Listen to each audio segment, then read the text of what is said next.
An update now to a pipeline leak that dumped 20,000 gallons of diesel into a Northwest Side neighborhood. Our Call 6 investigators have learned this is not the first time that particular pipeline has had issues. Call 6 investigator Kara Kenney joins us now with today's development. Kara. Well, Todd, when that leak happened back in May 2013, we submitted a public records request to the federal government asking for previous inspection records on that same fuel pipeline. We got this disc back and found Marathon paid more than $82,000 for violations, including some for that very same pipeline.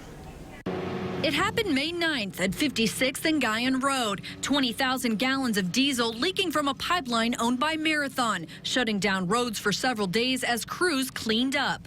The pipeline is called the Rio Pipeline and runs from Robinson, Illinois to Lima, Ohio. Records obtained by the Call 6 investigators show in 2007, Marathon paid more than $82,000 in civil penalties after the feds found violations during inspections, including violations on the Rio Pipeline.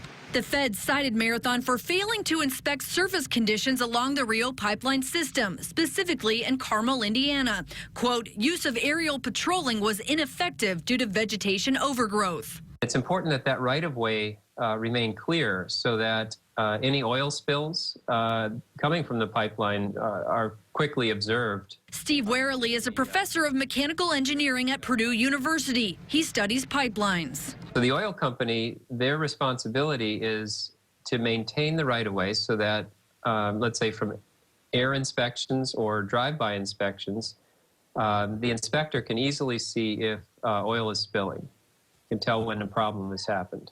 Inspectors issued warnings on the Rio pipeline, including a valve issue and failure to get proper electrical readings. Marathon operates 12 pipeline systems in Indiana. The last time the Rio pipeline received an inspection from the federal government, 2009. The feds are still investigating what caused it to leak this May. A Marathon spokesperson tells us the pipeline is fixed and back up and running. Quote, MPL strives daily to ensure the safety and security of all the residents in the communities in which we have the privilege of operating. And we have a rigorous maintenance, inspection, and monitoring program for all of the pipelines in our network, end quote.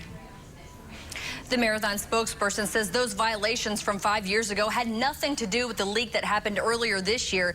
They say one example of their efforts is their 811 Call Before You Dig campaign, which they say helps prevent damage to underground pipelines. Kara Kenney, RTV6.